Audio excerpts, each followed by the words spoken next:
Well, howdy, y'all, and welcome to another high-powered episode of the High Voltage Live Show. I'm your host, Willie Snyder with Nat King Code, coming to you live from the Mile High City in Denver, Colorado. I'm joined by my awesome co-host, Mr. King James Stallcup, over there, Big Sky, Texas. Give him an old hook of horns over there for the Stallcup Electrical Education. He is just selling the hell out of that illustrated publication. If you want to get the best online course and the best illustrated code change publication out there, look no further than the Stallcup education. It's the best out there. We gotta do the Jaws tune. Dun dun dun dun. Daniel's already swarming for the quiz already. He's ready to go. I saw the other day. I don't know if you saw this. They were showing over Martha Vineyards. The title of the thread was, "We're going to need a bigger boat." And yeah. Did you see it was a 30-foot shark, and they estimated it was like 5,000 pounds or something like that.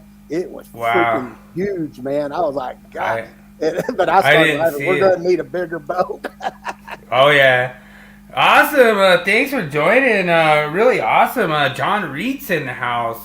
Thanks for joining. Really awesome. Really awesome to have all you guys up in here joining. Big shout out to Sabaton. They hooked me up for their 25th anniversary fan pack. Couldn't be happier. Another little hook 'em horns moment for Sabaton. So I don't know if you know this, James, but this is our 111th episode. So we breezed right past. We breezed right past 100 episodes, but that's pretty awesome. It means a lot. We've really done a lot of myths. You could say we've done one myth per episode, so we're at 104 this week. I had a lot of fun doing them. I really appreciate all the participation. It means a lot getting everyone to join in. Like, dude, I think I had like my most comments, my most reactions, my most everything this week of ever. So it just means a lot to be like building and, just, showing off all your great material that you've built. And like, dude, all your illustrations are, spot on. It's pretty awesome. Oh, here we have Mr. E in the house. David Engelhardt pops in. Good evening, David. And yes, electrical wizardry in the house.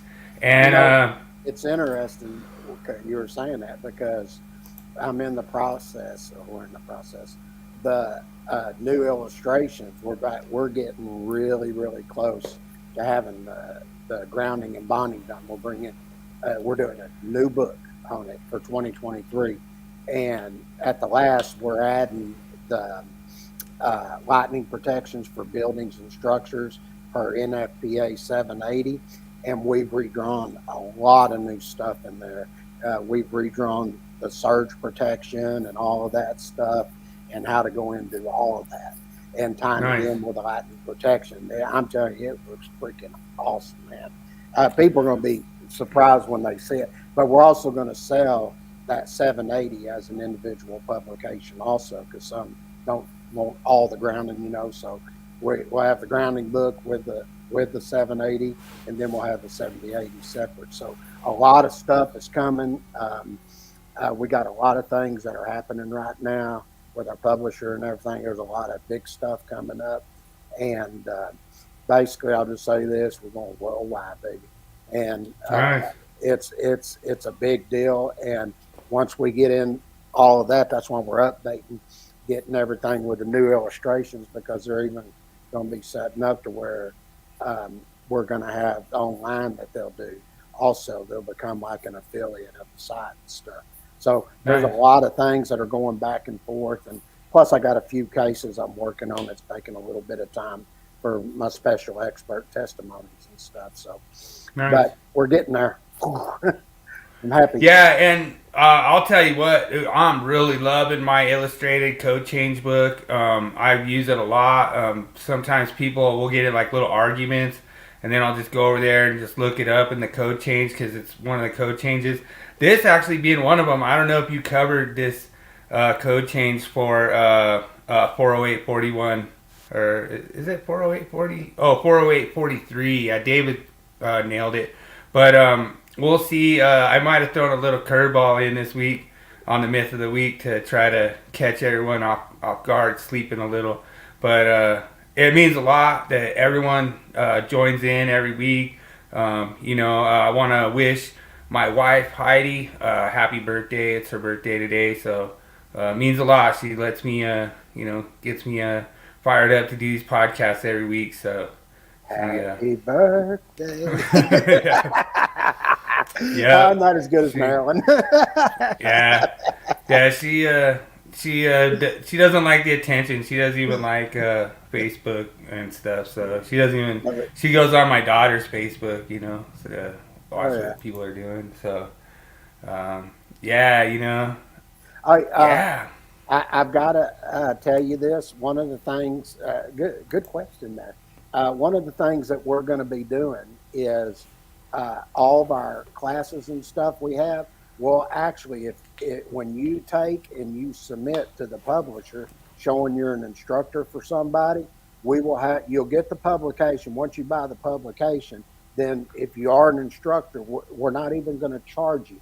We're going to actually give you the presentation, and it'll be in a PDF, and it'll just be slide after slide, and the illustrations will be 11 by 8.5. It won't be up and down. It'll be this way, and we'll fill up as much of the screen as we can. And when you throw it up on the screen there, it'll be big, nice, and you'll see all the detail and everything. I think everybody's gonna be really impressed. I'll just say that go compare it with what else is out there. That's what I tell you. Go compare it, and you'll really notice the difference in the detail and the amount of information that's in the illustrations. That's not including the information with all the tips and stuff that are in the text. So good question. Yeah, we're going to have that available, and I'll let everybody know once we get to that point, and it'll be coming here soon. I figure by the end of summer we'll be pretty close to having everything ready except for one thing, which will be the design book. That'll be next summer, because I still got to do about 1,200 illustrations on it, but they'll be all updated to exactly what as close as we can draw it to what you would see. So, awesome comments, John. We really appreciate you, John, joining up every week. And like I say, it is awesome. I love my illustrated code change book. And like I say, just a big disclaimer, I have really worked with James, kind of trolling him a little bit and making sure that all his arrows point to the right stuff. So, he's a little worried now. He's got to make sure that everything points to the right thing, because I'll call him out. So, what was funny about that? I'd say there was about 30 arrows on that slide. All kinds of stuff. It was showing the circuitry and stuff. And it was just one little line over. If they just taken it and just got it right over to the next line, I mean, it wasn't even more than probably 1/8 of an inch. If they just go, and then all of a sudden somebody caught it and they said, you're a disgrace. You don't know what the difference is between an ungrounded phase conductor and a grounded. I mean, just something very simple to miss. But all this other stuff's on there with all these sections, cool drawing, everything, and that's the one thing they pick up on it. And then they say, you should take that publication off the market. You're a disgrace. I'm like, you got to freaking be kidding me. I was like, but hell, I don't care. It's hard when you have a code loop with 20 codes on it. It's hard if you get one wrong, and just like that one that you had where just all they did was move a section down, and it was still said the exact same thing. It was just the wrong. It was like off by one letter. That was in the 2023 code we were doing, and it wasn't even on that. We were just saying it was the one it was grounded conductor brought the service equipment, and that's 250.24C1. Well, in 2023, we just because we have to have it to the publisher by August, so we're not seeing the final version of the code yet. And all they did was move it down one to D1, and boy, they just made a big deal about that. I was like, you gotta be kidding me. I mean, that I guess, and I'll say this: when we first started doing the code change book, we were the first to come out with an illustrated code change book. And if you ever go back and look, ours come out, and then around the first of the year, you would start seeing my codes come out. You would see IEI all then. Well, I'll give IEI credit. They started getting their people that were on the panels, and they actually were coming out with theirs in September also. I guess about the last 2, maybe 3 code cycles. But we always were the first to come out with ours, and then 6 months later, everybody else comes out with theirs. So so they could see what the changes were, I guess. But anyway. Yeah. Well, I think everyone will like the meme of the week this week. I posted it over on a few groups, and I had like a lot of reactions. I think I had like around 300 reactions to the meme. We actually have done a meme like this similar, but this one I like because it says, "Let there be light." Oh, okay. Let's see what we got.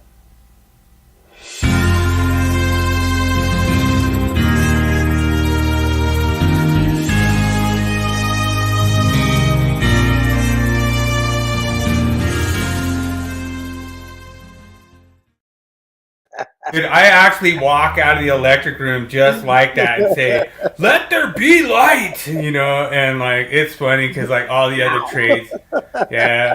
trades just rejoice, but a lot of times they'll be like, "But there's not light over here." I'm like, "Let there be light here, not over there," like.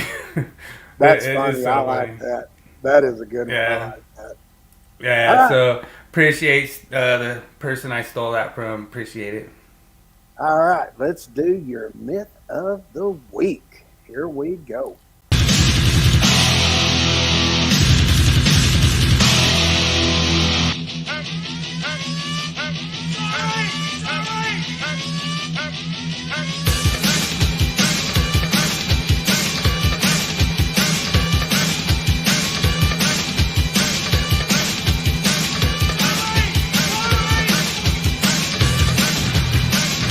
It's time for Myth of the Week.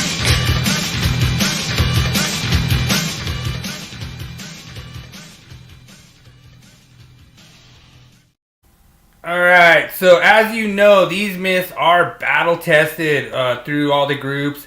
Everyone knows I'm not scared to go into different Facebook groups and battle over this different languages and stuff. And one of my favorite things I do with this myth of the week is I literally took the exact code language and put it into my myth of the week this week. So basically it says true or false. A panelboard shall be permitted to be oriented in the face-up position if such orientation is part of the listing and the listing of the assembly, and 408.43 shall not apply. And this is out of the 2023 NEC, and I believe that reference is directly out of 518.5A5.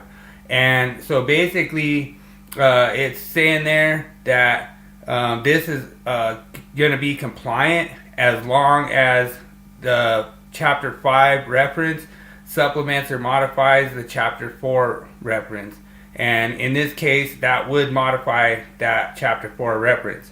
So the answer this week is true. It is okay to do it as long as it goes off this 518.5 supply reference. So if you said true, you were correct this week. If you said false, you probably just needed to look further in the code and look at other sections. So James and I say that a lot when we're doing these, is a lot of people just stop at 408.43 and said, "Yep, can't do it," but you have to look at these other different sections of the code. And that's the one thing I really like about putting together these myths. I really want to give a big shout out to Chris Follin. He actually bet a guy lunch that you couldn't mount a panel in a face up position, and then the guy says, "Well, you might want to look at 518.5A5," and Chris Follin had to go buy him lunch. So big shout out to you, Chris. Sorry you lost that bet, but I appreciate the myth of the week, and I really kind of want to see James's take on this, because I'm pretty sure that this was in the code change publication for 2023. It was. I don't even have to comment any further. I mean, it specifically tells you right there what you want to know. You know, the thing that gets me on this is, where is the panel board installed? True. Oh, looky there, in a listed commercial appliance outlet center. Yeah. Well, wait a minute. I thought an outlet was a point. What? See, that's what I'm trying to tell you. You got to go look at the rest of the code. The outlet is the enclosure, like I've been trying to say forever. This is just another good example in the code that is explaining exactly what we've been trying to tell everyone. And, you know, I'm still waiting to see what code making panel 1 does. But, this, you know, if they want to say it's just a point, I'm okay with it. But there's other portions in the code that are directly not going with what they say here.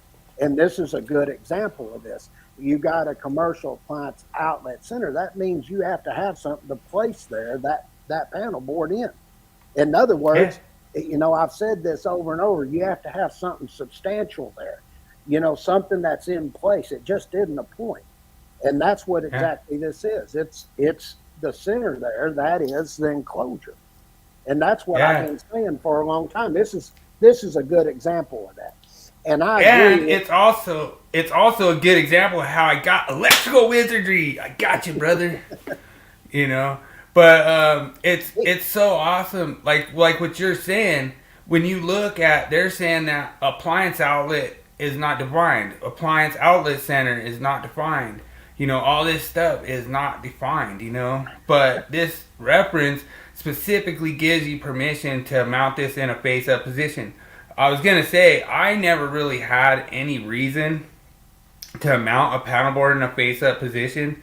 And people were, had some really funny comments. I really appreciate everyone out there. Were like, oh, so I could operate the breakers with my toes, you know what I mean? And it was just really funny.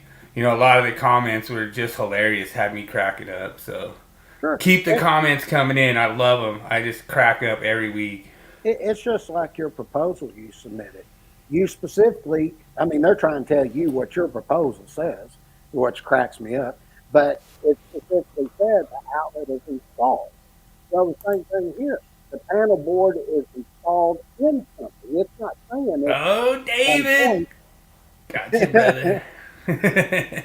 No worries, David. I can tell you, I'm not putting that on the test because everybody will know it now when we get ready for the death match. There you go. Hey, they might not. David will never forget this one. I'm telling you, he won't forget it. I won't forget either. He didn't forget that 0 inches on the smoke detector either. But no, it's really awesome. That's why it's so fun to come in and do things like this, because you know, it's stuff that you don't think about that often. You know, it's just like you got me last week. I hadn't thought of anything like that. I knew it was one of the two, but I was just sort of basing on memories. It's something I just don't look at that often. You know, and I'm doing it. Of course, I'm not getting to look anything up. I'm just doing it off the cuff. You know, but I mean, you know, you give me 120 or whatever on this one. Hell, I ain't complaining. Dude, I'm telling you, the Willie Quiz is going to be so easy. I'm actually throwing the Dallas Cowboys in there this week, and I'm doing a special Willie Quiz. So I think you'll be able to just slam dunk this Willie Quiz this week. So should be real easy for you. So like I say, Daniel, you have a chance. Look how he's all confident over there. So see, Daniel, you got a chance. Daniel's like, so you're telling me there's a chance? I'm football I'm pretty good at, so yeah. Right, let's get the especially draft. Let's do this. All right. Let's get it going.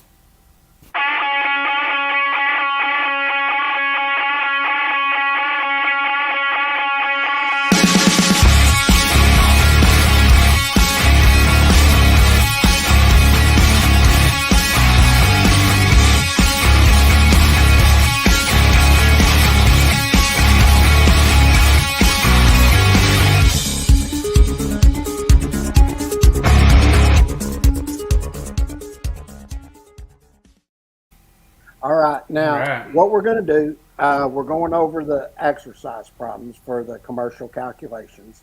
We're going to do the fill in the blanks. This shouldn't take too long this week. Now, we're going to have 2 weeks left. We're in the 12th week. I said 12 weeks. It's going to take 14, but the reason it took a little bit longer is because of the full calculation. So I was pretty close to being right on the mark. Next week, we'll go in and we'll do all the full calculations based on what we're doing this week. And there won't be any exercise problems. We're just going to go through them, and I'll probably go through about 4 or 5 of them, and then I'll go through 4 or 5 the next week. And that'll finish us up, and then we'll look at what we want to do after that. But we're getting really close to finishing up the Journeyman and Master calculation exams, prep calculation. Okay. So Nice. this has been a long, what are we looking at? 3.5 months. That's all we've done. Yeah. That's a lot. So, Dude, and I've had a lot of interest, and so make sure that you subscribe to the channel. Make sure your grandma subscribes, your aunt, your uncle, your cousins, steal your kids' phone and subscribe on your kids' phone. We really appreciate it, and like I say, we're almost close to 300, and then we have over here done. Daniel's creeping. He's creeping. So, well, the good thing, we're also on Rumble too. So, yeah. If you want to go over to Rumble, that seems to be, I think we've already got 7, 8 people on there, and we just started that channel. So, but the thing that amazed me, I'll say this to everybody watching, at least subscribe. Because the views, we're getting hundreds and thousands of views on all different type of platforms. And like the other day we were looking at, there were, God, I don't even remember how many now that, what is this? This has been Dude, that's awesome. John Reitz, comment from John Reitz over on the Facebook side. We appreciate it. And, we've had, on LinkedIn, golly, it's nothing to see a couple thousand impressions on them, and then you look at all the views on YouTube, and you look at all the views on Facebook, and then all the views on YouTube. It's way up there. So we really do appreciate everybody watching. We just ask you to subscribe. We appreciate it very much. Yeah, and you don't have to catch them live. You can watch them whenever you want. Like, a lot of people are like, hey, man, I'm sorry I missed your live. I was like, dude, watch it tomorrow. Yeah. And you can just go right to the myth of the week, because that's what everyone wants to see anyways, the myth of the week. You can just go right to myth of the week and just watch that, you know what I mean? And then skip everything else. I thought it was Willie Quiz. Yeah. Dude. Yeah, you could skip everything, go right to Willie Quiz too, but the thing is, like, James, he just doesn't want to know that his average score for this year is actually a failing grade. Oh, yeah, I'm doing better than failing it, because I've gotten a lot of 3 for 3s this year. Yeah, but you've gotten a lot of zeros too, and you've gotten a lot of ones, so... we'll see. I'm probably right around 60, maybe 65. I don't know. That's still failing. But it's all good. Like James, he's got Daniel to compete with, so Daniel actually brings James's score up. But yeah. All right. Topic of the week. Let's get it going. All right. Let's do it. All right. Now, as everybody remember, last week we got into this, and we were just sort of talking about we talked about where you have listed loads or listed occupancies and unlisted occupancies. So just say you don't have a listed occupancy here. Basically, I'm just going to give you some loads here, and here's how you would calculate it. And I said, when you do this, you'll remember I talked about this. I said you could go over, and when you were looking at the calculation, and you could go look at 210.19A1A and B, and then you could also look at 215.2A1, and then also look at 230.42A1A2. All of those are the same, and basically all it's telling you is if you have a non-continuous load, you take it at 100%, and if you have a continuous load, you take it at 120%. Okay? Right. Looking at the illustration, this is very simple. I've got 70 amps here, a non-continuous load, and I've got 90 amps, a continuous load. So I'm just going to come over to my exercise problem, put 70 amps at 100%, 70 amps. 90 amps, it's continuous, take it at 125%, gives me 112.5. If you wanted to, you go look at 220.5B. If you're 0.5 or higher, you could just round it up to 113. But we'll just say it's 182.5, or you could say 182.3. Either one of them works for me. Okay? Yeah, I don't know about that luminaire on the end, man. That I don't know what they're doing there. That one, it's gonna need like an all thread or something like that. That one. It's just showing you a luminaire. We're not trying to go in depth on it. I know. I'm just kidding. Okay, now let's look at 220.12. Now, if you go over and you look at the table, you're going to come over and you're going to be looking for a store area here because this is a listed occupancy and it's going to tell you take it at 3 VA. So all I'm going to do is take the 6,000 square foot at 3 VA, gives me 18,000 VA. Then you'll see a note if all those loads were going to be continuous operating for 3 hours or more per Article 100. I'll take it at 125%, and that'll give me 22,500 VA. Pretty basic. Okay. Now, here's one. I'm just going to show a lot of different lighting units here. I've got electric discharge lighting, I got recessed lighting, and I've got incandescent lighting. Okay. I'm just going to, we'll just say that as you look at the top left-hand side of the illustration, we tell you the occupancy is not listed in table 220.12. So therefore, I'm going to have to calculate each one of these. Now, to keep it simple, we're going to tell you, if you look at the electric discharge lighting, I've got 16 units at 180 VA. Take that, multiply it together, gives you 2,880 VA. Then if you take and look at the incandescent lighting, we got 12 units at 150 VA each. Multiply that together, gives you 1,800. Then my recessed luminaires, I got 10 units, and each one of them are 100 VA. Multiply that, gives you 1,000 VA. Total that up, gives you 5,680 VA. Now, you're going to notice in the illustration, we tell you right up at the top in the middle there, we tell you this is all this lighting here is continuous. So if that's the case, I'm just going to multiply it by what? 125%. That gives me 7,100 VA. Pretty simple. Right. Okay. Hey, question for you. Would that calculation be any different if you had lighting control? Would that not be continuous? Well, it depends on how it's set up. You know, if it, because you got to look at the definition. If it's operating for 3 hours or more continuous, that's what it really comes down to. Okay. Gotcha. Okay. Now, here's show window. Now, as we look at this, if you go over and look, we did this the other day. If you look at 220.43A, it tells you that you can take a load of not less than 660 volt amperes or 200 volt amperes per linear foot. The other was linear meters. So we're going to take this show window at 200 volt amperes. So I've got 100 foot here.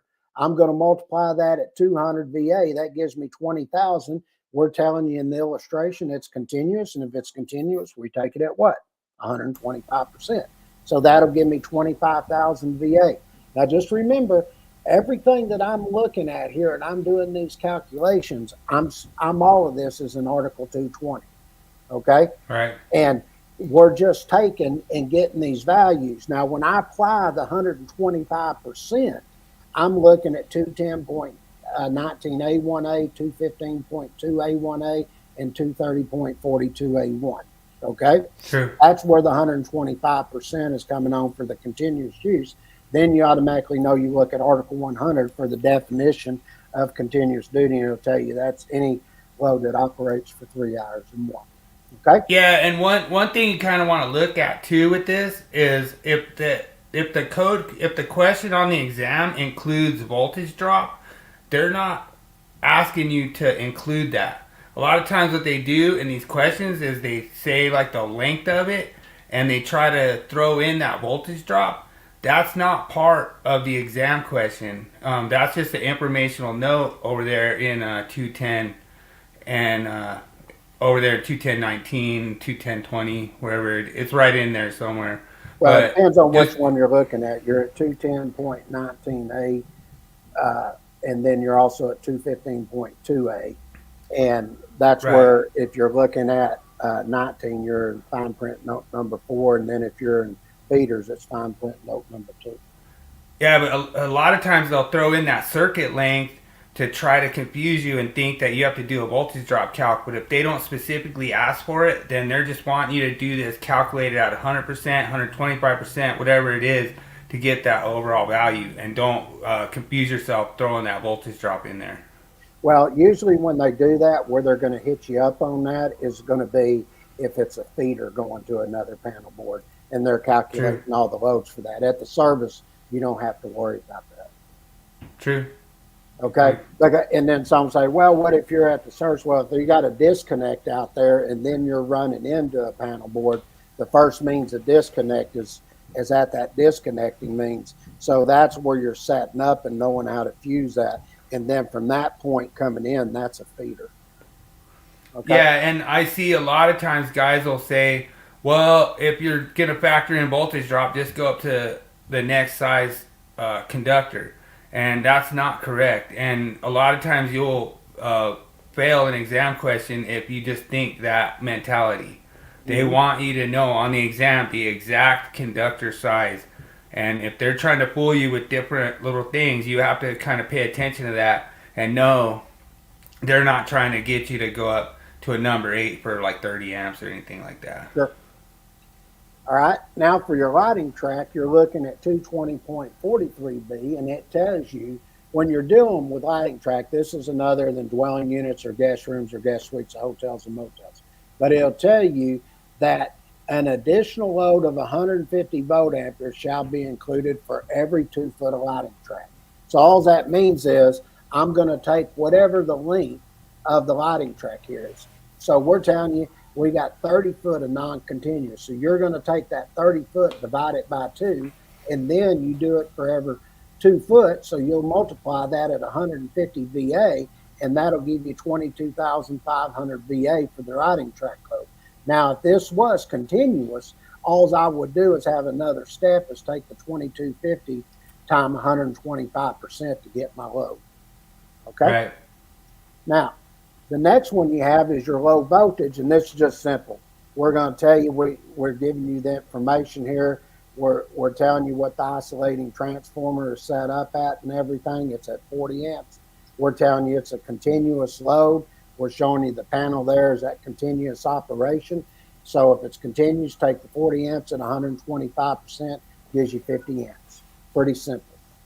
Okay? Nice. Now, here I'm looking at doing outside lighting. I'm going out to some poles outside. Okay? So I've got 50 units there, and they're 120 volts each, and we're telling you in the illustration it's continuous operation. So all the information's already given to you.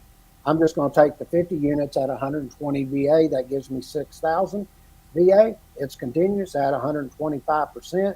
You get 7,500 VA for your outside lighting load. Pretty simple.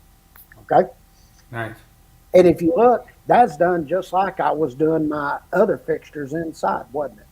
I didn't do anything. Yeah. And this is kind of why I want to bring up like the voltage drop thing, because, you know, you could think that some of those light poles are going to be pretty far away, but when you're in an exam, they don't want you to think about that, because that whole voltage drop calculation is a totally separate calculation. If they're going to ask you a voltage drop calculation, they're going to ask you that specifically for that application. But I know we had some light poles on one of my job sites that were like 1,000 foot from the building, you know. And you know, let me say something about that. If y'all get into links like that, what you want to do is you want to set up to where you go out so far of a distance, and then from there you can start branching them down. The size of the conductor. It doesn't have to be that size all the way. So you may go 200 foot and get a size, and then you go another 200 foot, then another 200 foot. You see what I'm True. saying? You do it Yeah. like that, and that way you can get down to the size. You don't have to pull that full size all the way. Okay. Yeah, and that's a good point. Thanks for the like. We had a like just pop up. I appreciate thank you you. guys smashing the likes tonight. Appreciate it. Smash them out, boys. All right. Yes, sir. Now, for the sign lighting load, you'll be looking at 220.14F, and it also ties in with 600.5A. But basically, if you look at 220.14F, all it tells you is that you have a sign and outline lighting outlet that it's required to be calculated at a minimum of 1200 VA. When I look at 600.5A, it says you have to have at least one. Okay. So here, I'm going to take it at 1200 VA. We're telling you it's at 1200 VA. Now, if this was 1000 VA, I'd have to kick it up to 1200 VA. Okay. We're telling you, of course, that sign's going to be continuous. So I'll just take the 1200 VA at 125%, and that gives me 1500 VA. Now, if you remember when we started this last week, I said there's 7 loads you have to do. Okay.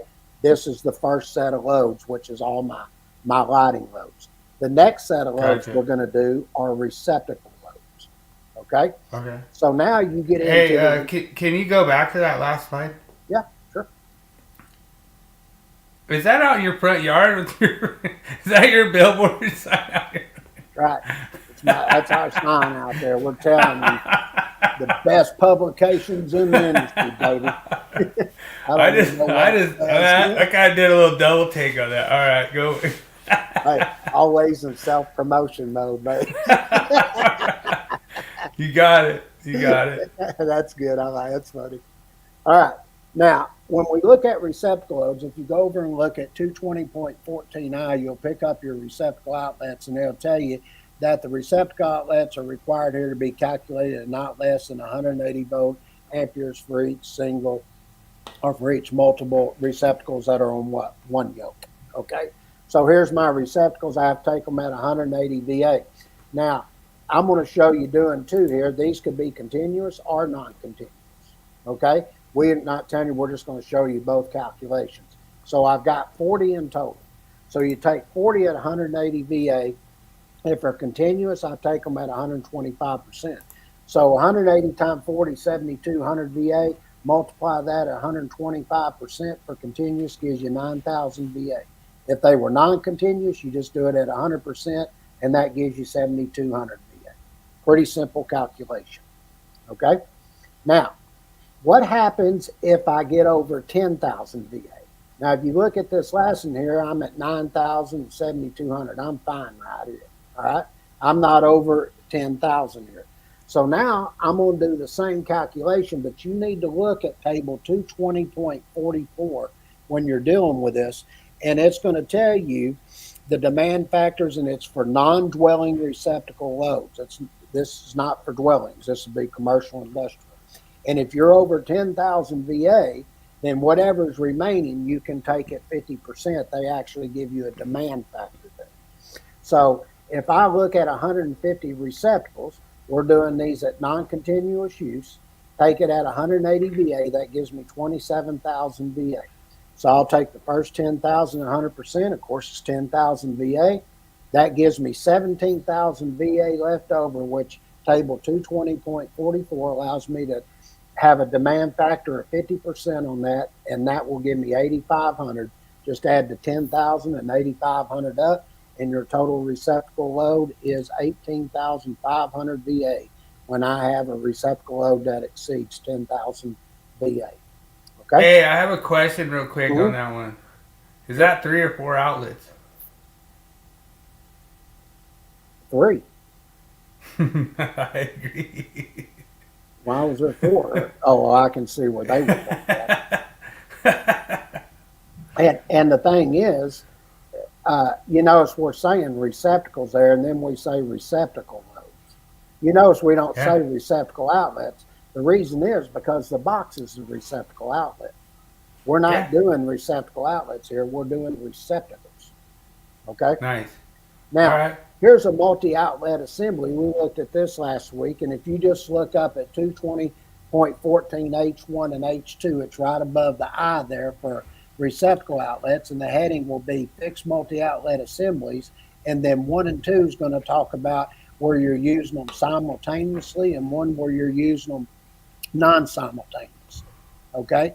So if you look at simultaneous use, I'm just going to take it at 180 VA. So I got 200 foot, 180 VA gives me 36,000 VA. That's my multi-outlet assembly load. But now if they're non-simultaneous use, let's see what it says there. It says where appliances are unlikely to be used simultaneously, each 5 foot or fraction thereof of each separate and continuous length shall be considered as one outlet not less than 180 volt ampere. So that means I've got to divide that 200 foot by 5. So I divide the 200 by 5 and then just multiply it at 180 VA, and that'll tell you your non-simultaneous load is 7,200 VA. Okay, so it depends on which one you're doing, and you'll notice we'll get into that when we're doing full calculations, and I'm showing the step by step, doing all the loads and how to calculate them. Now, that takes care of 2 loads. We've done the lighting and the receptacle. The next one we get into is special appliance. Okay, so we're just going to give you the load here. And if you just look at 230.42A1, it just tells you if you got the load for the appliance here, just get the VA of the load and then just multiply it 125%. Well, we got 13,728 VA. It's continuous. Take it at 125%. And that tells me my special appliance load here is 17,160. Now, if I look at non-continuous, I take it at what? 100%. Okay, which would be 13,728 VA. Very simple. And one thing I want to point out, if you notice, it hasn't mattered to this point. I've done what? Lighting, receptacles, and I've done special appliances. And I've always looked, do I have a continuous or non-continuous load? True. I haven't varied from that. Okay, just maybe some variables for like if I'm doing lighting, I got show window, I had to take it at 200 VA. If I had track lighting, I had to divide by 2, then take it at 150 VA. Those are the little things you learn. If I have receptacle loads, if I'm over 10,000 VA, then I can put 50% on any additional VA above 10,000. Those are things that you want to learn as you're going through this. Remember the variables. Everything else is staying the same. Okay? Nice. We have a question coming in real quick, James. Which program? So I think he's talking. I think he's talking about the one for instructors, for educators, probably. Those are about to come out by the end of summer. We'll have the first publications you're going to have is you'll have the Journeyman, and if you're an instructor and you purchase the Journeyman publication, then we'll give you the PDF of just the illustrations, and you can teach from that. If you're doing the generators, transformers, motors, we'll have that. You can purchase the whole book with the all the illustrations, or we'll have them individually at that point too. We'll also have just where you can purchase generators, you can purchase transformers, or you can purchase motors, and you can purchase that with just present, or you can purchase them as individual chapters, and we'll have those also where because I've talked to a lot of instructors, and sometimes they may be at one point where they're just doing troubleshooting. They want the newest version for troubleshooting, and they'll just purchase the troubleshooting. They may be doing transformers, and they just want the whole thing just for transformers. They don't need the whole book. So they can purchase what they need as they go. And this way, everybody, if you're out instructing, you can go out and do specialized classes just on whatever it is you want. We'll also have one for masters, and then we'll also have different, we'll have 10 different ones on calculations that you can go in and just teach certain parts of calculations that you want. This works out better for the apprenticeships. They can go in and actually teach what they're wanting to teach at that point in each semester, and the publications won't be real expensive because they can purchase them in PDF if they want, and that's much cheaper, and they can have it on their computer and view it during class. So, Hey, one of the guys out there asked if they could modify it for exam prep, and nope, it says asking for a friend. no, Paul, you can't do that without us. Okay, that's one thing I've got. The publishing company has those locked out where you can't print them or modify them. So, not going to be able to do that.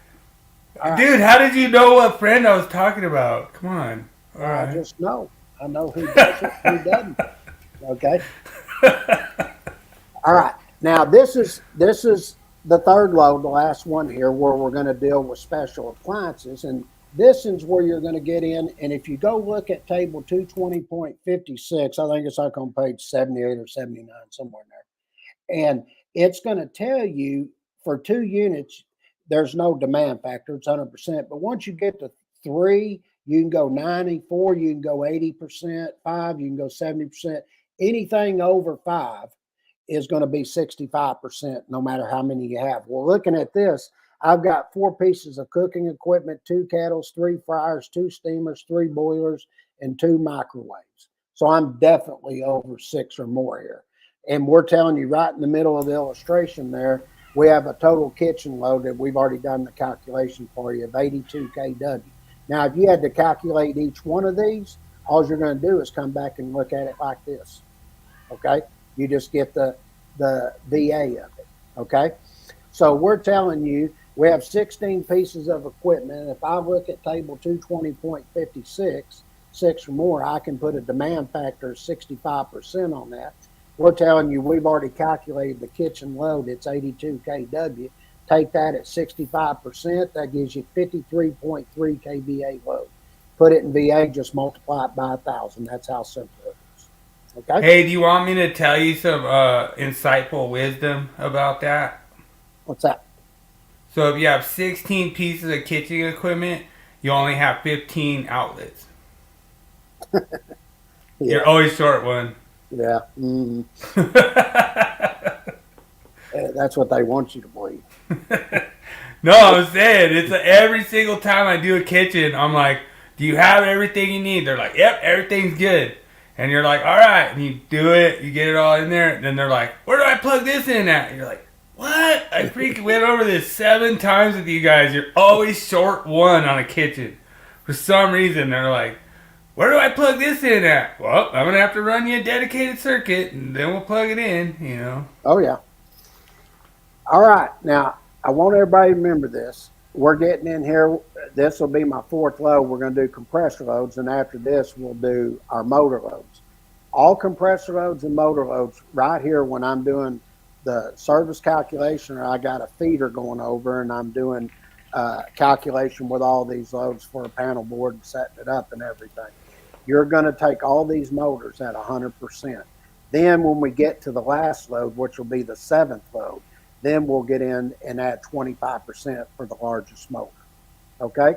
So looking at this, I've got 2 compressors here. I got a 35 and a 45 amp. They're 480 volt 3-phase, so it's very simple. Just take the 35 amps times 831 volts. That'll give you 29,085 VA. Then do the next one the same, which is 45 amps. Take it at 831 volts. That's 480 times 1.732. That'll give you 37,395. Just take them all at 100% at that point, add it up. We got a compressor load of 66,480 VA. Simple. That's 4 loads. Okay? What's my 5th load? Right. Motor loads. Okay? Yeah. Now you're going to see my motor loads. If you look in step 2, I took everything at what? 100%. Okay? Yeah. So I'm looking at this. I've got a 10, 20, 25, and 30 horsepower motor. They're all 3-phase, 460 volts. Anytime I'm going to size my overcurrent protection, my conductors, 430.681 says use one of the tables, and 430.247 through 250. In this case, it's 3-phase, so we're going to use table 430.250. Go over there, pick up that table, and when you pick up that table and come down the 460 volt column, a 10 horsepower is good at 14 amps, a 20 horsepower is good at 27 amps, a 25 horsepower is good at 34 amps, and a 30 horsepower is good at 40 amps. Just take them all Nice. at 100%. That gives me 115 amps. Then I'll take it by the voltage. 480 times 1.732 for the three-phase gives me 831 volts. Multiply that by 115 amps. That'll give me a total motor load value here of 95,565 VA. Now, if Nice. you notice, it didn't matter if I did the compressors this way or the motors. I did the same thing. Everything was at 100% here. Okay? I like it. Now, that brings me to the last thing I need to look at here. My non-coincident load in 220.60, the largest between the heating and the AC. Well, I've got 10 kW of heating unit and 5.5 kW of AC. That's an easy one. The 10 kW is the largest. So you drop the other one. The AC load gets dropped. The largest motor load is 10 kVA. That's 6 loads. Now we have one more to do. What's the largest motor load? So you're looking in here. I've got a 40, 45 amp and a 7 amp here. I can already tell you because we've already done this on the others. None of them in the motor was larger. So I look at this, the largest one, if you look, the 30 horsepower that I have there's larger than the 10, 20, 25 amp. It was only good at 40 amps. The compressor was good at 40 amps. And that's interesting because that's going right back to what we had already done here. See? Yeah. I did a 35, 45 amp. Then I did all them motors. Then I brought them over here to the last one to sort of lay it out. And looking at this, the largest is 45 amp. Take it at an additional 25%, gives me 11.25. It's a 460 volt three-phase. That means I'll multiply it 831 volts, and that'll give me 9,349 VA. That's all you have to do in order to do your full calculation. I think that's a good point what you bring up, because I think people need to realize how to do that. Like when you go to largest motor, because they'll do that to fool you in the exam, where they'll put one in horsepower and they'll put one in amps, and you have to know what the 1 horsepower is so that you can multiply it and figure out which one is your largest. Sure. That's exactly how you do it.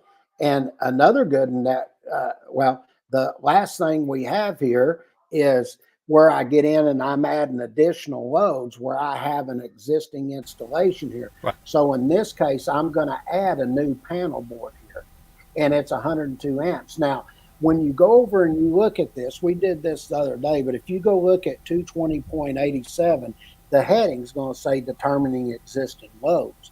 And when you go over there, it's going to tell you certain things you can do here.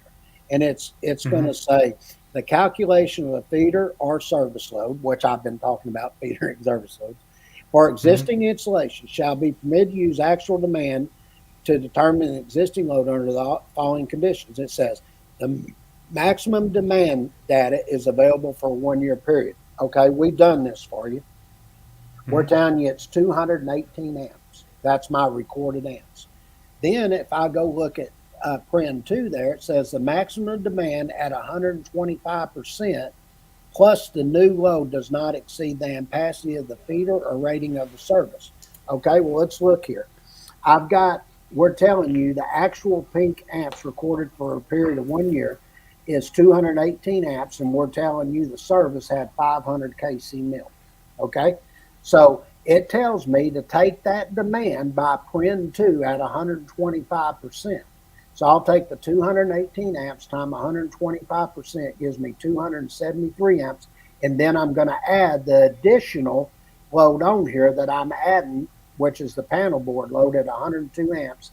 That gives me 375 amps. Now all I need to do is check if the conductor is large enough.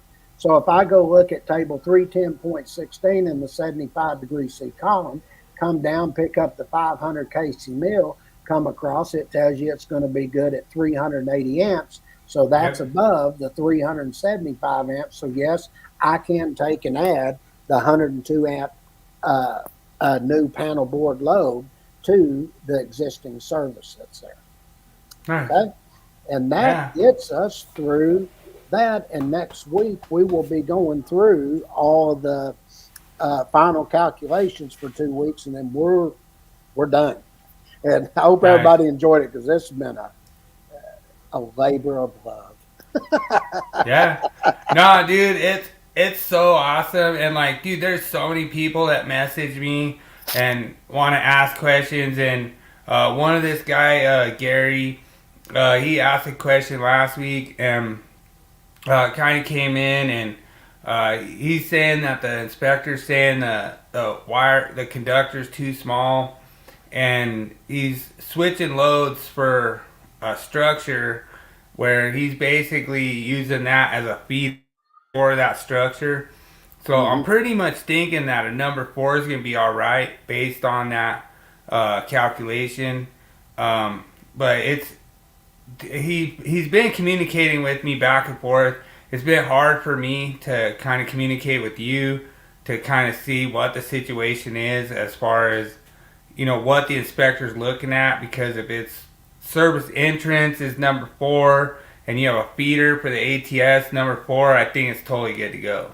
Yeah. That's kind of the situation he's been giving me the whole time. So I just kind of wanted you to kind of revisit that a little bit, and just see what you think as far as, like, do you think a number 4 would be fine for like less than 85 amps of load switching on an 85 amp generator, Well, that goes back to what I said, is you got to look at what he's switching to, and I don't know what the load is he's switching to. If he has it separate where it's just switching to whatever it is he's going individually, if it's going back to Panelboard, that would switch to everything, and that'd be too small. So yeah. I would have to see the schematic. If he can draw me a schematic, show me where everything's going, I can answer the question real quick. But, nice. Just on hearsay, I've got to see it so I know, because if he's going straight back to that Panelboard, there's more load than that, I'm assuming. Yeah, and that's probably my fault, Gary. I will get that schematic from you. I sent James the code language and the stuff what you argued, and I think you have a really good argument with the inspector and stuff. So we'll take a look at that deeper, kind of get maybe a one line off you, and then once we see that one line, it might make things a little bit clearer. And I can send over James, like, just get the one line sent over. It won't take me long to tell you. It takes a minute for me to kind of like get things over to James, because we're he's too busy playing pool, I'm too busy playing poker, so he's sitting there, I'm trying to ask him a question, he's going playing like a pool tournament, and then he's trying to ask me a question, and then I'm over there at poker night. So we're pretty busy having fun and stuff, but it's pretty fun. We'll be on the phone. All right, I'll talk to you tomorrow. I'm about to walk in to play pool. Oh, I'll talk to you tomorrow. I'm about to go play poker. I got to kick some rear end, brother. Yes, sir. But it's a lot of fun, and we have a life outside of the NEC. But so it means a lot, and Let's roll your tool of the week. Let's see what you got. Austin pastime. Yeah. Well, my passion, what I like to do morning, I like to play golf. That's what I really like. But pool's good at nighttime. I'm always off doing something. I just hate just staying still. Yeah, and John, just so you know, my pastime is audio podcasts. So I have a lot of audio podcasts out there. Y'all need to send some crying emojis to Bill, because the Dallas Stars did take the division. Yeah. I didn't even know. He told me the other day. He goes, "Well, I'm gonna have to give it to you. Your Stars." I said, "Oh, did I? I didn't even know." Let's do a whole hug. Hug. Okay, let's do your tool of the week. We're screwing around too much tonight.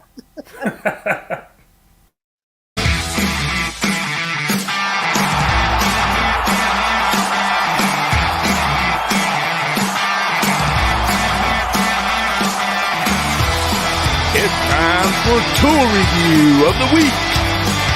Sponsored by Electrician's only tool review and Nipex Tradesman.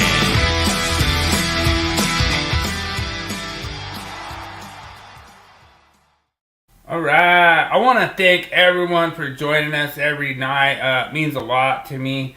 We've really had a lot of participation, and this is actually something I'm going to go buy tomorrow, or not tomorrow, Saturday. So Saturday, I'm actually getting me one of these. It's the DeWalt Cordless vacuum.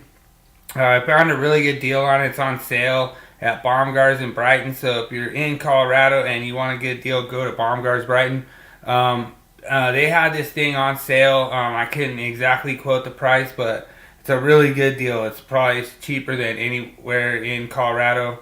And like I say, it takes the 20 volt, and I'm going to be using a 5 amp hour battery on it. But I was really impressed with it. I've actually used this vacuum multiple times to, suck through conduits, clean up my mess, and not have to use a broom. There's like a lot of reasons that electricians don't want to have to use a broom, and especially one of these is going to help you out. They have different attachments that go to it. They actually have a long, I guess it would be like a long sweep attachment that you could just put on there, and dude, this thing works great. We actually had this data room, and yeah, Daniel has a good point. He's good for sucking moss with jetline through long runs. So yeah, Daniel, you have to watch the length of runs. I've noticed, like if you're gonna get really long runs, then you need to get a higher horsepower. But I think this thing runs like a 2 horse, so that's a good point, Daniel. I think it runs like a 2 to 3 horse, so you can do probably up to like 200 to 300 feet runs with this. But like I really like this for like electricians.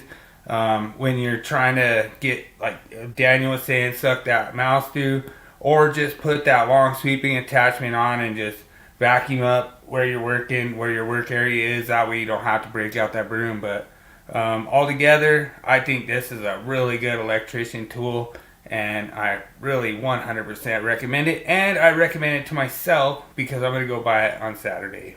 I got a question. I sometimes ask questions on these. Does it have a strap where you strap it up around your shoulder that it can just hang off your shoulder while you're doing it, or you got to hold it by hand? You can put a strap on there. Like that's usually what I would do. Like I would, like I'm one of those electrical ninjas. So I would just like make my own strap and just kind of like put it on. Like It doesn't have a backpack attachment, but maybe that'd be a good accessory to add to it. Would be like a backpack strap. Okay, all right. But sometimes I gotta ask a question on some things. Good question, sir. But yeah, I really like that as a tool, and there's a reason I'm going to buy one this weekend because I just need it. It's a necessity. It's like you just have to have it, So well, you can afford it now. All the ass kicking you've been doing at poker. Ooh, yeah. Cut. Okay, let's see what you're. Not on the live. Not on the live. No. Not on the live. We're having too much fun tonight. Yep. All right, let's see what you got. This is easy. You'll just nail this one. The thing is that it was in your code change book, so you know that it could have changed though. That's 1/4 inch. I know the change. All right. Well, the correct answer is a 1/4 inch. James nails his own code change book with no code change since 2014. I thought it'd be a good trick question because there's no code change since 2013. Yeah, I knew that one. What is that? Like, let's see, 334.19, I think, is what it is. Something like that. Going off. I think it's 3. 300? Oh, yeah. You're right. Yeah, you're right. I was thinking about the wiring methods. That's what you're gonna be in. Yeah. I thought that was No, I just thought it was weird. It was in your code change book and it hasn't changed. all right, Daniel. I think it was good. All right, here we go, Daniel. Let me cue it up. Oh, God, I have so much fun doing this.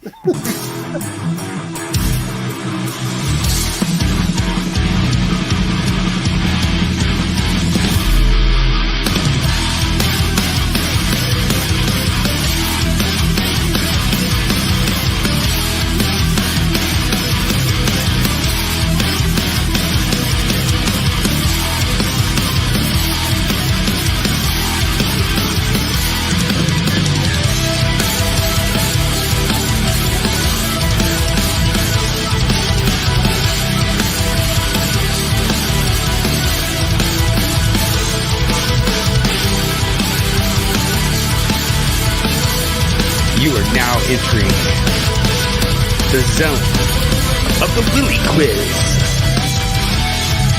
Enter at your own risk.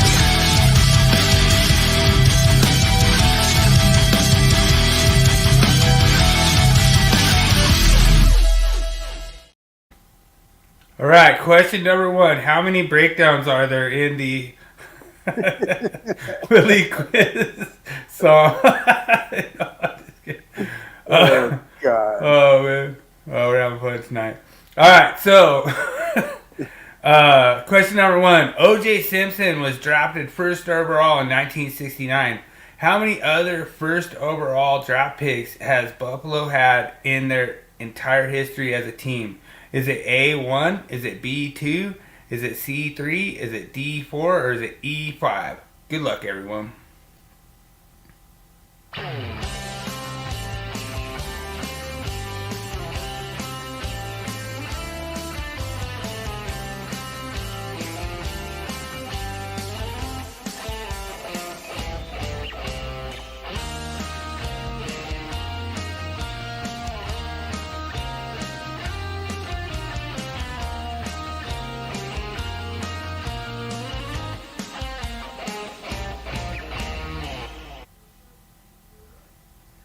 All right, so Daniel comes out of the gate right away with the answer of B2. Good answer, Daniel. So what you have to understand is this is in order to get the first overall pick, you pretty much have to be the worst in the NFL. So it's going to be kind of hard to get those picks, but 2 is a good answer. So that would mean O.J. Simpson was 1, and then there was 2 other ones after that, just so everyone understands what I'm asking. Okay, I've given this some thought. I don't think Thurman Thomas was a first-round pick. I think Barry Sanders ended up when he went for it. So, Right. But when they came into play in NFL, they would have had one at least as a new team. And I'm trying Right. to think of somebody else they may have. I think Daniel's correct. I can only think of 2. I can only think because Buffalo's usually has a pretty decent team. They've never really sucked. Sure. So Yeah. I'm gonna go with 2. I'm gonna go. Oh, with dude. Buffalo. Dude, Daniel. Oh man, I cannot believe this. So James is going with a copy on Daniel Yes, I with am. B2. Dude, that's a really good answer. So if you guys were to have another answer that was not B, what would it be? 3. Was Thurman Thomas the number 1? I was trying to think of somebody. The correct answer is D4, and one of them was Bruce Smith in the 90s. So that was one of the number 1 picks they had. But wow, man, I can't believe I got both you and Daniel to copy each other, and you're wrong. But no, it's funny because the other 3. So there was 5 total, and let's see, I have it written down here. So it was Ken Rice in the 60s, Then, it was, mid 60s, Ken Rice. Then it was O.J. Simpson. Then it was Walt Patuski, Tom Cochino, and then Bruce Smith in the 90s. Shit, I So didn't that even was know the- 3 of them guys. That was the 5 players, but they were all drafted number 1. So, gotcha. Thanks a lot, guys. Daniel, for getting it wrong. Yeah. Give me All the right. wrong set. Okay, next. You still have a chance. Okay. All right. So, how many first overall draft picks have the Dallas Cowboys had all time? Is it A1, B2, C3, D4, E5? Good luck, everyone.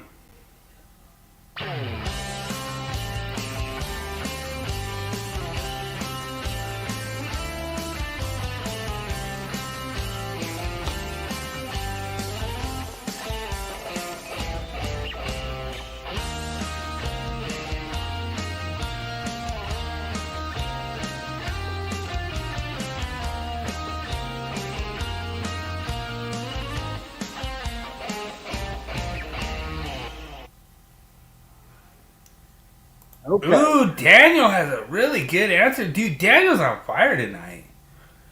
That's not correct. There was Troy Aikman. There was Russell Maryland. You had Tall. There was Bob Willie. There's 4 I know of. Trying to think. 1, 2, 3, 4. I thought there was one more. I know there's 4. It's 4 or 5, but I can't remember a 5th one. Oh, dude, Daniel got it. He got one of them. Troy Troy Aikman Aikman. won I 2. said Troy Aikman, but Russell Aikman Maryland won was 2. the number 1 pick too. Bob Lilly won was their 2. very first pick ever as a first round pick. I'm going with 4. All right. James picks D. All right. So, James, if you were to have another answer that was not E. 4, what? I'm missing one, ain't I? Oh, man. This is so much fun, James. Oh, man. I can't believe you're getting the Dallas Cowboy one wrong. The answer is C3, and you named all 3 of them. Bob Lilly was not counted. That is not counted as a first-round pick because they were not established as a franchise. But I don't know how that works. I went and I researched it, and the first number 1 pick does not count as part of this question. So, sorry. I mean, Lee, that was the very first pick in the draft the Cowboys ever had was Bob Lilly. I'm telling you, I looked it up, I researched it, and That's the a official question. That I Yeah. was right. I had 4. That's not fair. 'Cause Yeah, he was the well, very first pick in the draft. He was out of TCU. we'll have to look. We'll have to look at the instant replay and see. You might have one correct. The research I did this week, I wanted to try to get you, but at the same time, I didn't want to be unfair. They said the 3 first number 1 overall picks that Dallas had franchise all time was Tall Jones, Right. Troy Aikman, and Russell Bob Maryland. Russell. Or Russell Mann. Yeah. That was what they had on the official thing. They didn't mention Lilly, so I don't know. If you got some instant replay, we can bring it up. We'll have to check it out. You Yeah, can throw the challenge flag. When I'm they down. first come in as a franchise, they had the very first pick in the draft, and it was Bob Lilly out of TCU. I know that 100% fact. All right. That's not fair. Okay. All right. Well, dude, Daniel is actually Thank you, going to make a Daniel. podcast. Thank you, Daniel. All right. So James could be still FF 50-50. All right. Let's go to question number 3. All right. So how many first round draft picks? Oh, this is how many picks that went first overall have the Denver Broncos had and the Green Bay Packers combined all time. So Shit. this is the first overall. so how many first overall picks have the Denver Broncos and the Green Bay Packers had combined since their history? Is it A, 0? Is it B, 1? Is it C, 2? Is it D, 3? Or is it E, 5? Good luck, everyone.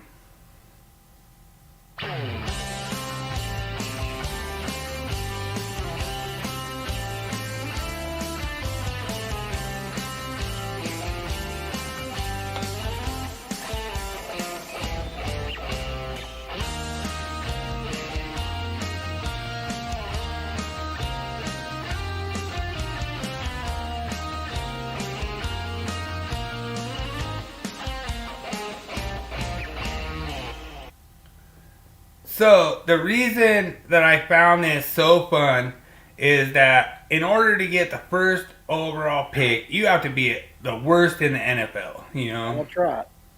And then I did try to kind of question when you're first franchise, you get the number one overall.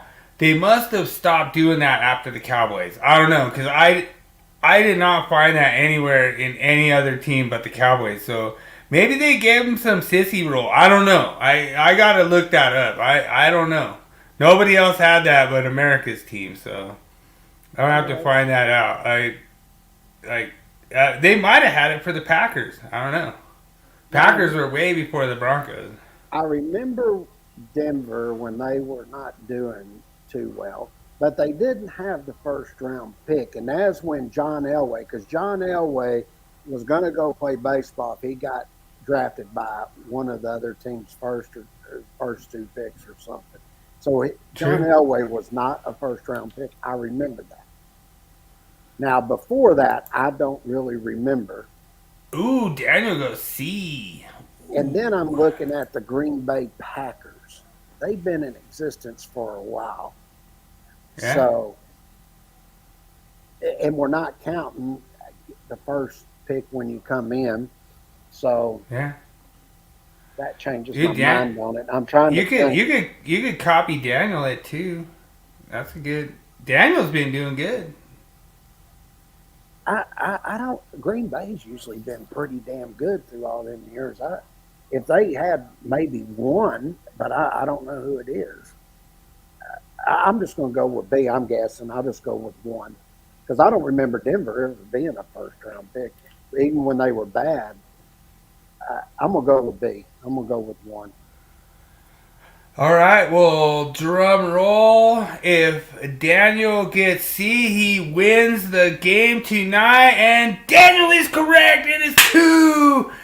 Green Bay had 2 in 1950. When is it? 1957, 1959. It was Paul Hornung in 1957 and Randy Duncan in 1959. And Denver has had 0. I had number one overall. Denver. I was right on Denver. I wasn't sure about Green Bay, but congratulations, Daniel wins tonight, beats James. He could have a questionable tie. We're gonna have to do some research.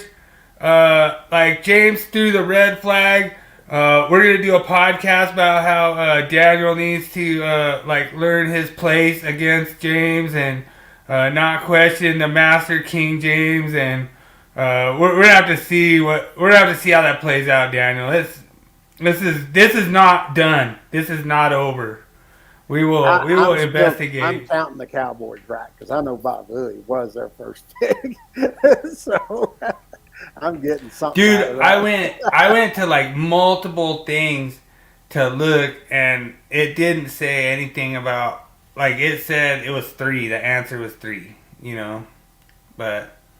And it mentioned them, I actually wrote it down, I did my research, I wrote it down. So, and I wanted to make sure, because I know you've been known to pull the challenge flag, go over there and make a podcast about Daniel J, about how he doesn't know football, he doesn't know drafts and stuff, and go say how Daniel's like a cancer for the NFL industry, and stuff like that, So I just want to make sure Hold on.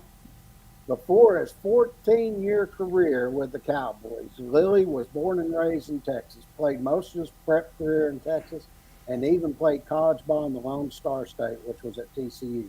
Mr. Cowboy arrived in 1961 when Dallas selected him with the first official NFL draft pick. All right. You know what?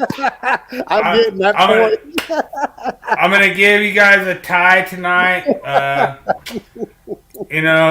James had to throw the challenge flag. I'm challenging. All right, so there goes the red flag. all right, so that's cool. I'll give you guys a tie. So Daniel still gets the win because he's the in the chat, you know. That's right. But at the same time, I'm gonna have to say, now I'm gonna do a podcast about how you and Daniel are in cahoots against me to make my quiz messed up.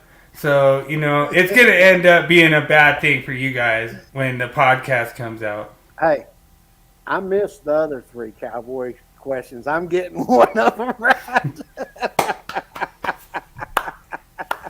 It's all good.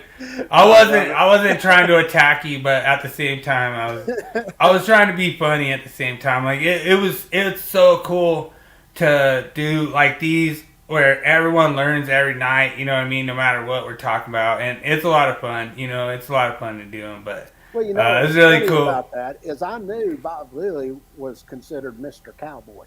You know, and I mean he really wore the boots, hats, everything. He was a real cowboy, but. He was the very first pick ever of the Dallas Cowboys, and he was All-American, everything out of TCU. I knew damn good and well he was a first pick. I was like, it can't be. I was thinking, man, I know I'm getting old, but god dang, I ain't that old yet.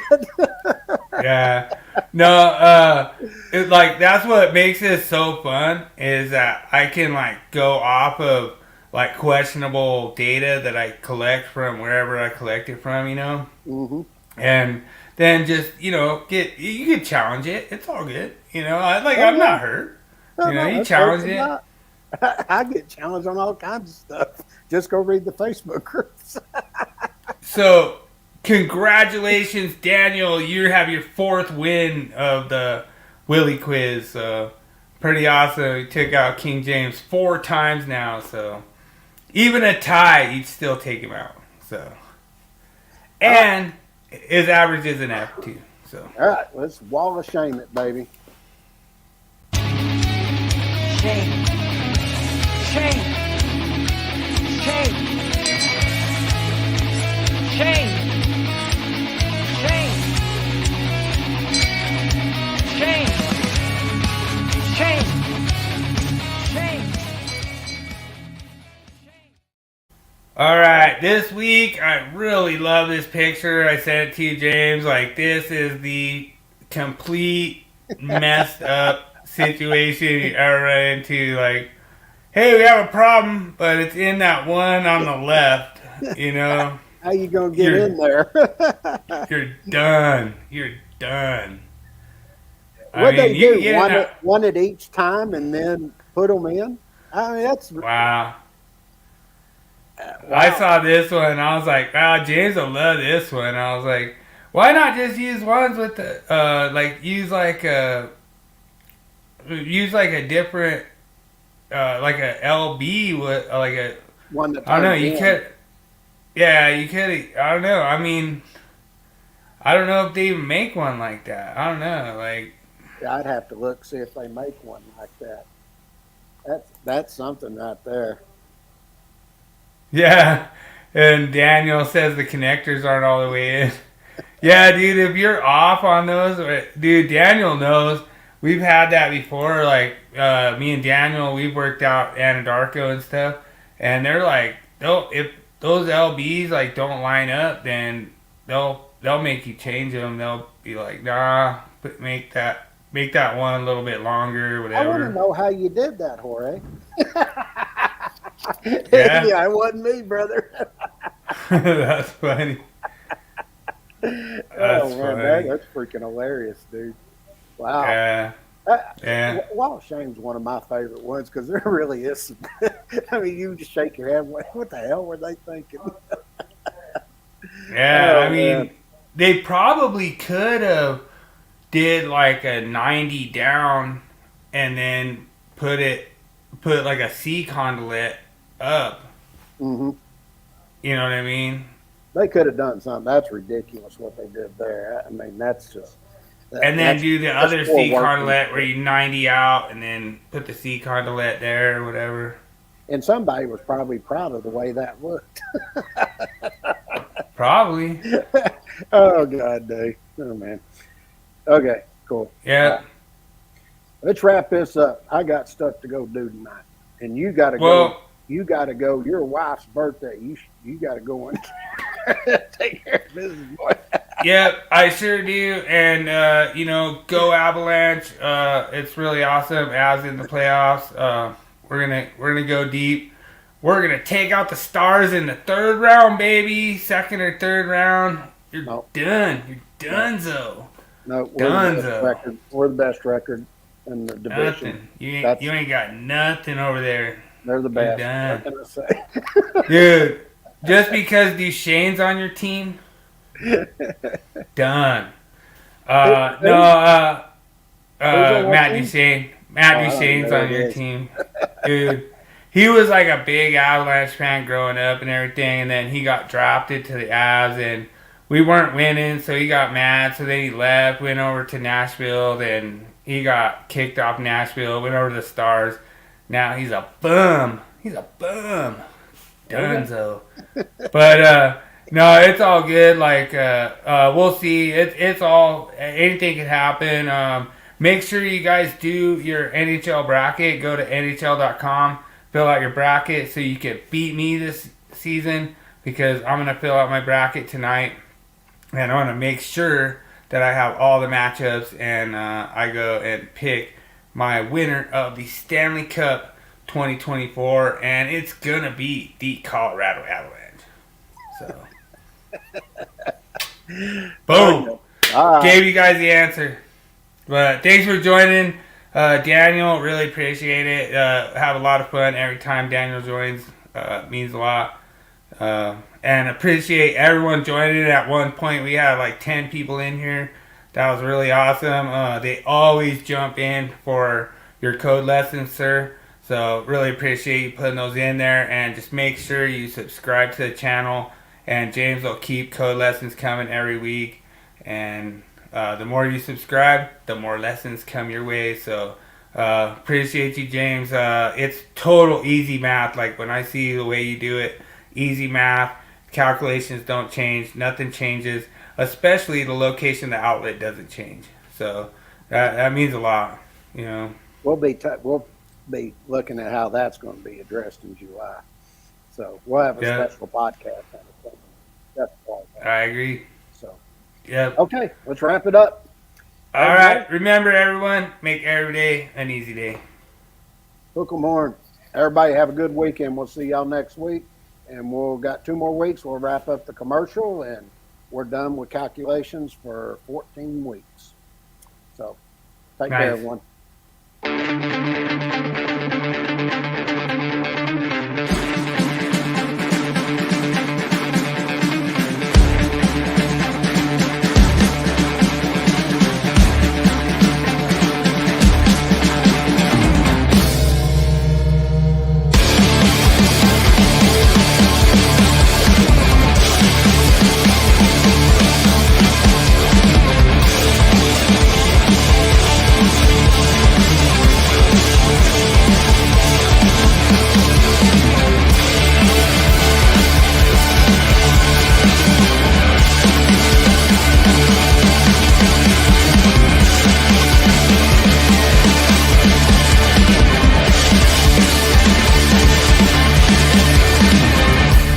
Thanks for joining tonight, Daniel J.